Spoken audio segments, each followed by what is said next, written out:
Residency સ્કૂલમાં ઉજવાયો વાલીદિન માતૃપિતૃ વંદના સમારોહ। નર્સરીથી લઈ ધોરણ 5 સુધીના વાલીઓને આ કાર્યક્રમમાં આમંત્રણ આપવામાં આવ્યું હતું અને એ રીતે અંગ્રેજી માધ્યમ અને ગુજરાતી માધ્યમના કુલ 1100 વાલીઓ, સ્કૂલનો સમગ્ર શૈક્ષણિક, બિન શૈક્ષણિક સ્ટાફ તથા આમંત્રિત સ્નેહી સ્વજનો, અન્ય શૈક્ષણિક સંસ્થાઓના ટ્રસ્ટી, સંચાલક સર્વશ્રીઓ ઉપસ્થિત રહી આ પ્રસંગની શોભા વધારી હતી।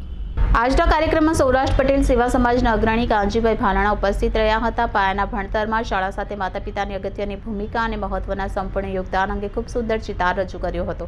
માતા પિતાએ વિશેષ કાળજી દાખવવી પ્રવર્તમાન સમયમાં કેટલું આવશ્યક છે એવું એમણે ખૂબ ભારપૂર્વક અને સુંદર રીતે સમજાવ્યું હતું। કાર્યક્રમના પ્રારંભે વિદ્યાર્થીઓએ પ્રાર્થના, સ્વાગત નૃત્ય અને માતા પિતાને સન્માનીય સુંદર કૃતિ પ્રસ્તુત કરી હતી।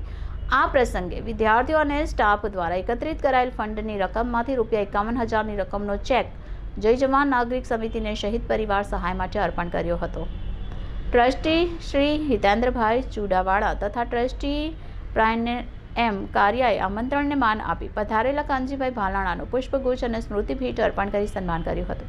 કાર્યક્રમમાં ઉપસ્થિત તમામ વાલી મિત્રો માટે અલ્પાહારની વ્યવસ્થા પણ કરવામાં આવી હતી। રાષ્ટ્રગીતને સલામી આપી કાર્યક્રમનું સમાપન કરવામાં આવ્યું હતું। जी मैडम, आपका नाम आज શું કાર્યક્રમ? હું કુમારી દીપિકા શુક્લ, આચાર્ય પ્રેસિડેન્સી સ્કૂલ। આજ રોજ અમારી શાળામાં માતૃપિતૃ વંદના એટલે કે વાલીદિન યોજવામાં આવ્યો હતો। શાળા છેલ્લા 18 વર્ષોથી સતત દર વર્ષે દાદા દાદી, નાના નાની સ્નેહ મિલન સમારોહ અને માતૃપિતૃ વંદનાના કાર્યક્રમો યોજે છે। માતૃપિતૃ વંદના કાર્યક્રમ યોજવાનો હેતુ એવો છે કે આજની સંસ્કૃતિમાં જ્યારે વિભક્ત કુટુંબો વધતા જાય છે ત્યારે વિભક્ત કુટુંબોની સંખ્યા ઘટે અને સંયુક્ત કુટુંબો વધે તથા મા બાપ શિક્ષણના ફલનમાં બાળક સાથે શું વિશેષ કરી શકે એ અંગેનું ચિંતન મનન કરી શકે।